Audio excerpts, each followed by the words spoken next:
क्या आपका पेशाब में जलन होता है? बार बार पेशाब आता है? पेशाब करने के बाद भी लगता है कि पेशाब क्लियर नहीं हुआ, फिर जाना है? क्या रात को बार बार उठना पड़ता है आपको पेशाब के लिए?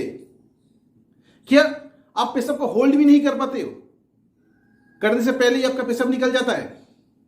तो ये वीडियो आपके लिए। तो इसको हल्के में मत लीजिए, ये आगे जाके बहुत बड़ा बीमारी हो सकता है। नमस्कार, पेन हेयर अभिजीत चैनल के एक नया वीडियो में आप सबका स्वागत है। आज का इस वीडियो में मैं बताऊंगा आपको पेशाब में रुकावट, पेशाब में जलन, पेशाब आप होल्ड नहीं कर पाते, इसका कारण क्या है? इसका कारण है प्रोस्टेट ग्लैंड। प्रोस्टेट ग्लैंड का एनलार्जमेंट होने के कारण आप पेशाब में आपका दिक्कत होता है। पेशाब करने के बाद भी लगता है कि पेशाब आपका फिर होगा, पेशाब आप होल्ड नहीं कर पाते, उससे पहले पेशाब हो जाते हैं, पेशाब में जलन होता है। तो यह प्रोस्टेट ग्लैंड है क्या? प्रोस्टेट ग्लैंड है मेल मतलब पुरुष का रिप्रोडक्टिव सिस्टम का एक अंग। यह प्रोस्टेट ग्लैंड महिला को नहीं होता है, लेडीज में नहीं रहता है। तो प्रोस्टेट ग्लैंड एक बहुत पुरुषों के लिए बहुत इंपॉर्टेंट ग्लैंड है। इसमें हमारा सीमन प्रोड्यूस होता है और प्रोस्टेट ग्लैंड हमारा यूरिन फ्लो को भी रेगुलेट करता है। तो जब ये एनलार्ज हो जाता है, बढ़ जाता है, तो क्या करते हैं, ये यूरिनरी ब्लैडर और यूरेटर, ये दोनों का जो जंक्शन है वहां पे इसका अवस्थान है और वहां पे प्रेशर डालता है। प्रेशर मतलब जो नैरो कर देता है वो स्पेस को, और पेशाब आना बंद हो जाता है। तो हमारा किडनी क्या करता है, थोड़ा सा इसका एनाटॉमी समझते हैं। हमारा ये किडनी क्या करते हैं, ब्लड को फिल्टर करता है। जो अनावश्यक चीज है ब्लड का वो प्यूरिफिकेशन करके यूरिन के थ्रू निकाल देते हैं। तो किडनी से हमारा दोनों किडनी से आता है यूरेटर, जिसके माध्यम से छोटा पतला सा नाली है जिसके माध्यम से यूरिन आके ब्लैडर में जमा होता है। जब ब्लैडर फुल हो जाता है तब हमारा प्रेशर चपता है और यूरिन पास कर देते हैं। लेकिन जब इसका एनलार्जमेंट हो जाता है प्रोस्टेट का, तब वो जो जंक्शन है उसमें कंप्रेस करता है, प्रेशर देता है और यूरिन को निकलने नहीं देता है। ब्लैडर कंप्लीट खाली नहीं हो पाता है, आधा खाली होता है, आधा होता है। आपको डॉप डॉप करके भी पेशाब आता है किसी किसी का। तो ये प्रोस्टेट एनलार्जमेंट आजकल एक बहुत बड़ा समस्या है। पहले 60-70 उम्र होने के बाद ये शुरू होता था, लेकिन आजकल 40 से ऊपर ही ये शुरू होना शुरू हो गया। तो प्रोस्टेट के प्रॉब्लम 3 तरह के हो सकते हैं। जैसे आपका अर्ली स्टेज में मतलब 20-30 से पहले अगर आपका पेशाब में जलन हो रहा है, कुछ इन्फेक्शन हुआ तो प्रोस्टेटाइटिस हो सकते हैं। पेशाब में इन्फेक्शन हो रहा है तो प्रोस्टेट में इन्फेक्शन, इन्फ्लेमेशन हो सकते हैं। लेकिन जब 40 के ऊपर, आज के युग में, आज के टाइम पे 40 से ऊपर अगर ये समस्या हो रहा है तो आपका बीपीएच हो सकते हैं, बेनिन प्रोस्टेटिस हाइपरप्लेसिया। और जब ये और ज्यादा समस्या प्रोड्यूस करते हैं, जब एकदम पेशाब को क्लोज कर देते हैं, प्रोस्टेट ग्लैंड ज्यादा ही बढ़ जाता है, तब आगे जाके ये प्रोस्टेट कैंसर हो सकते हैं। तो आज की इस वीडियो में आपको मैं बताऊंगा वो जबरदस्त एक्सरसाइज, वो जबरदस्त योगा जिसको डेली करके आप आपका ये प्रोस्टेट ग्लैंड का जो बड़ा हुआ प्रोस्टेट एनलार्जमेंट, इसको आप कम कर सकते हैं। तो चलिए फटाफट वो ट्रीटमेंट हम देख लेते हैं, वो एक्सरसाइज हम देख लेते हैं। क्या क्या एक्सरसाइज करने से प्रोस्टेट ग्लैंड को हम मेंटेन कर सकते हैं, उसको रेगुलेट कर सकते हैं, उसको बढ़ने में कम कर सकते हैं। जिसका ऑलरेडी बीपीएच हो गया है, प्रोस्टेट ग्लैंड एनलार्जमेंट हो गया, वो इसको करना ही है एक्सरसाइज।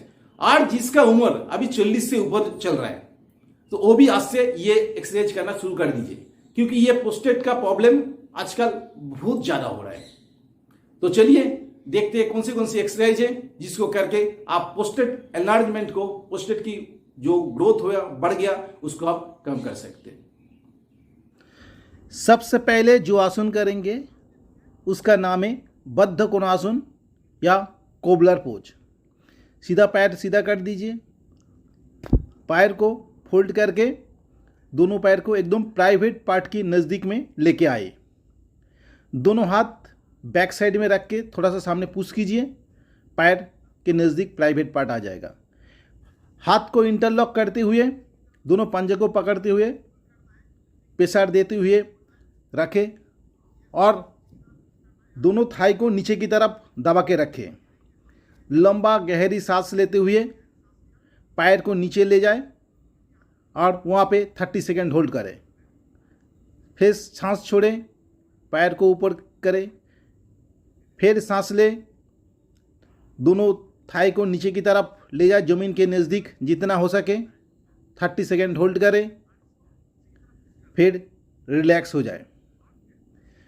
फिर लंबा गहरी सांस लें, बॉडी सीधा करें, कंधे को थोड़ा सा पीछे की तरफ पुश करें, चेस्ट को सामने लाए और पैर को नीचे की तरफ पुश करते हुए ज़मीन के नज़दीक जितना हो जाए वहाँ पे होल्ड करें 30 सेकेंड। फिर थोड़ा सा रिलैक्स हो जाइए। इसमें आपका क्या है, पेल्विक मसल पूरा आपका स्ट्रांग होगा, एब्डोमेन आपका स्ट्रांग होगा, डाइजेस्टिव सिस्टम अच्छा होगा, रिप्रोडक्टिव सिस्टम आपका अच्छा होगा। इस व्यायाम करने से आपका प्रोस्टेट ग्लैंड का जो एनलार्जमेंट है वो भी धीरे धीरे कम हो जाएगा। तो पैर को फोल्ड करके दोनों पैर को एकदम प्राइवेट पार्ट के नज़दीक में लेके आना है। हाथ से इंटरलॉक करते हुए दोनों थाई के ज़मीन के जितना नज़दीक हो सके नीचे की तरफ पुश करना है। अपना वर्टिब्रा कॉलम बैक साइड पूरा स्ट्रेट होगा। लंबा गहरी सांस लेना है और नीचे की तरफ लेके जाना है। फिर सांस छोड़ते हुए ऊपर की तरफ आना है। ऐसे ही 10-10 बार करके 3 राउंड आपको करना है। हमारा सेकेंड आसन है पवन मुक्तासन। आइए देखिए कैसे करना है। थोड़ा सा कात होके फिर सीधा होके लेट जाइए, दोनों हाथ साइड में रखिए, पैर को फोल्ड करके प्राइवेट पार्ट्स के नज़दीक लेके आइए। हाथ को इंटरलॉक करते हुए पैर को घुटना के नीचे से पकड़िए, होल्ड कीजिए। लंबा गहरी सांस लेके फिर धीरे धीरे सांस को छोड़ दीजिए और पैर को अपना चीन को टच कीजिए, फिर नोज़ को टच कीजिए। ऐसे करके 20 से 30 सेकेंड होल्ड करके रखिए। फिर धीरे धीरे पहले सिर को नीचे करिए, फिर दोनों हाथ को साइड में ले और पैर को धीरे से नीचे कर दें। पहले लेफ्ट पैर में किया, अभी राइट पैर में करना है। पैर को फोल्ड करना है, हाथ को इंटरलॉक करते हुए घुटना के नीचे पकड़ें और लंबा गहरी सांस लेके छोड़ते हुए धीरे धीरे सांस को पूरा छोड़े। पैर को और नोज़ को टच करके होल्ड करके रखें 20 से 30 सेकेंड तक। फिर धीरे धीरे नीचे सिर को लेके जाइए, हाथ को दोनों तरफ छोड़ दीजिए, पैर को सीधा करके रिलैक्स हो जाइए। एक एक पैर को किया, अभी दोनों पैर को एक साथ कैसे करना है देख लीजिए। पैर को फोल्ड करके बाटक के जितना नज़दीक हो सके लेके आइए। हाथ को इंटरलॉक करते हुए घुटना के नीचे होल्ड करें, लंबा गहरी सांस लें, सांस को छोड़ते हुए घुटना और चीन को टच करें। ऐसे करके 20 से 30 सेकेंड होल्ड करके रखें। जितना लंबा होल्ड करेंगे उतना अच्छा है। फिर धीरे धीरे सिर को नीचे डाउन करें, दोनों हाथ को साइड में धीरे से छोड़ दें और पैर को धीरे से ज़मीन पे रख दें और रिलैक्स हो जाइए। हमारा थर्ड आसन है शलभासन। आइए देखिए कैसे करना है। उल्टा होकर लेट जाइए, चीन को ज़मीन पे टच कीजिए, दोनों हाथ साइड में, पैर को हाथ को फिस्ट से मुट्ठी बंद करते हुए दोनों थाई के नीचे प्लेस करें और लंबा गहरी सांस लेते हुए पहले बाएं पैर को उठाएं और 10 या 20 सेकेंड या 30 सेकेंड अगर होल्ड कर सकते हैं तो होल्ड करके रखिए। फिर धीरे से छोड़ दीजिए। फिर दूसरा पैर में राइट पैर को लंबा गहरी सांस लेते हुए ऊपर उठाइए और होल्ड करके रखें। जितना टाइम हो सके होल्ड कीजिए। पहले कम से शुरू कीजिए 10 से, फिर धीरे धीरे जैसे आपका होगा उससे बढ़ाते जाइए। उसके बाद दोनों हाथ साइड में रख के निकाल दिए और लंबा गहरी सांस लेते हुए पहले बाएं पैर को उठाइए। उसके बाद दाहिने पैर की मदद से घुटना के नीचे से पेशार देते हुए बाएं पैर को और स्ट्रेच कीजिए और होल्ड करके रखिए।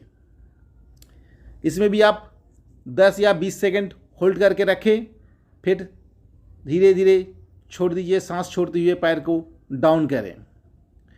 फिर दूसरे पैर में राइट पैर को उठाइए। बाएं पैर के मदद से राइट पैर को ऊंची की तरफ स्ट्रेच करना है, पुश करना है। स्ट्रेच करके होल्ड करके रखिए। लंबा सांस लेते हुए सांस छोड़ते हुए धीरे धीरे पैर को डाउन करें। इस तरह से आपको हर बार 3-3 सेट करके करना है। उसके बाद फिर हाथ को मुट्ठी बंद करें, फिंगर को अंदर करें और दोनों हाथ को थायर के नीचे प्लेस करें। लंबा गहरी सांस लेते हुए दोनों पैर को एक साथ उठाइए और होल्ड करके रखिए 10 या 20 सेकंड। लंबा गहरी सांस लेके होल्ड करना है और सांस छोड़ते हुए धीरे धीरे पैर को ज़मीन पे रखना है। झटका से नहीं रखना है, धीरे धीरे डाउन करना है। ऐसे धीरे से डाउन करके रखना है। फिर रिलैक्स हो जाइए, फिर उठ के आराम से बैठ जाइए। ये शलभासन हजम डाइजेशन के लिए बहुत अच्छा है। हमारा चौथा नंबर आसन है नवासना या बोट पोज। देखिए कैसे करना है। बैठ जाइए पैर सीधा करके, हाथ को थोड़ा सामने स्ट्रेट करके रखिए। सांस लेते हुए पैर को उठा के होल्ड करके रखिए 10 से 15 सेकंड। फिर छोड़िए नीचे। फिर दूसरे पैर को, राइट पैर को उठाइए, ब्रेथ लेते हुए होल्ड कीजिए। फिर लंबा ब्रेथ लेते हुए दोनों पैर को होल्ड करके रखिए। फिर दूसरे पैर को कीजिए। इसे कंटिन्यू 10 टाइम्स कीजिए सिंगल पैर में। इसके बाद थोड़ा सा जब आप अच्छा प्रैक्टिस हो जाएगा, उसके बाद दोनों पैर को एक साथ उठाना है। देखें कैसे करना है। दोनों हाथ सामने, दोनों पैर को उठा के सांस लेते हुए थोड़ा सा पीछे की तरफ झुक के होल्ड करके रखना है 10 से 15 सेकंड, फिर छोड़ना है। हमारा 5वां नंबर आसन है पश्चिम उत्तानासन, सीटेड फॉरवर्ड बेंड। ये पोस्टेड के लिए बहुत ही लाभदायक आसन है। इसमें आपका रिप्रोडक्टिव सिस्टम के लिए भी बहुत अच्छा है। देखिए कैसे करना है। पैर सीधा करके बैठिए। लंबा सांस लेते हुए हाथ को ऊपर लेके जाए और स्ट्रेच करें। सांस छोड़ते हुए आगे पंजे को पकड़े। आपको 10 से 15 सेकंड होल्ड करके रखिए। उससे ज़्यादा कर सकते तो और अच्छा है। फिर धीरे धीरे सांस छोड़ें, नॉर्मल पोजीशन में आए। फिर हाथ को लंबा गहरे सांस लेते हुए ऊपर ले जाए। हाथ को ऊपर की तरफ स्ट्रेच करें, बैकबोन स्ट्रेट हो जाएगा। फिर सांस छोड़ते हुए धीरे से आपका पंजे को पकड़ना है। इस पोजीशन में 10 से 15 सेकंड तक होल्ड करके रखिए, फिर छोड़ दीजिए। इसमें आपका पेल्विक रीजन में सर्कुलेशन अच्छा होगा। पेल्विक फ्लोर मसल जो स्ट्रांग होगा। सांस लेते हुए फिर धीरे धीरे सांस छोड़ते हुए आगे की तरफ जाना है। पंजे को होल्ड करके रखना है। जितना लंबा आप होल्ड कर सकते हैं उतना अच्छा है। पहले से अगर आप पंजा नहीं पकड़ पा रहे तो कोई दिक्कत नहीं है, थोड़ा थोड़ा करके फिर करिए। तो ये 5 योगा करके आप पोस्टेट की समस्या को सॉल्व कर सकते हैं। आपका जो पोस्टेट ग्लैंड का एनलार्जमेंट हो गया है या आपका उम्र 40 से स्टार्ट हो रहा है, इसको हो सकते हैं आगे जाके, तो ये एक्सरसाइज करिए, आपका पोस्टेट ग्लैंड मेंटेन रहेगा। मैं वीडियो में बहुत जल्दी दिखाया क्योंकि वीडियो ज़्यादा लेंदी हो जा रहा है, इसलिए। तो आप ब्रीथिंग टेक्निक और होल्ड करने का टेक्निक को ठीक से कीजिएगा। होल्ड थोड़ा सा 15-20 सेकंड या उससे ज़्यादा करना है, ठीक है। जितना अच्छा से करेंगे उतना अच्छा रिजल्ट मिलेगा। और ये नहीं कि 1 दिन 2 दिन में ही आपको रिजल्ट मिलेगा, कम से कम 15-20 दिन करना है, तो धीरे धीरे आपको मिलना शुरू हो जाएगा। और कंटिन्यू आपको ये करना है 3 से 4 महीना, तो आगे जाके आपका अगर बीपीएच हुआ वो भी आपका ठीक हो जाएगा, या आपका उम्र 40 शुरू हो गया तो ये एक्सरसाइज करेंगे तो आपको ये पोस्टेट ग्लैंड का एनलार्जमेंट नहीं होगा। अगर आप मेरे चैनल में नए हैं तो मेरे चैनल को सब्सक्राइब कीजिए और बेल आइकन दबा के मेरे साथ जुड़े रहिए। अगर ये वीडियो आपको अच्छा लगा तो लाइक, कमेंट एंड शेयर करने में मत भूलिए। इसी के साथ आज वीडियो समाप्त कर रहा हूं। नमस्कार, जय हिंद, जय भारत।